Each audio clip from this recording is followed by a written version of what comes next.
Hello mga kaibigan, pasyal tayo dito sa tabing dagat. Ang tahimik ngayon ng panahon, hindi masyadong mahangin, makulimlim kasi winter na. Ang lamig na naman dito sa aming lugar.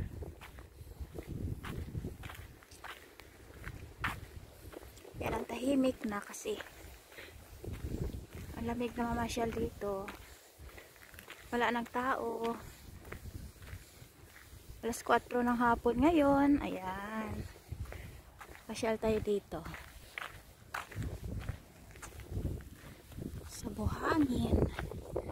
Maulan ngayon eh. Pero naboring ako sa bahay kaya pupunta ako dito sa tabing dagat. Kaya walang ginagawa, bakasyon, pero hindi ako gumagala kaya para makatipid ng pera. Importante yung maipon tayo. At saka hindi maganda magala ngayon kaya mapangit ng panahon, ang lamig. Kaya dito na lang tayo sa tabing dagat mga kaibigan.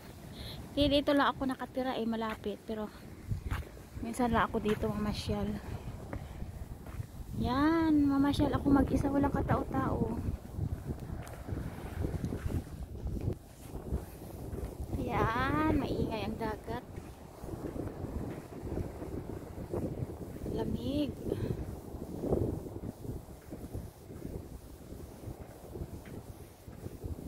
Tahimik.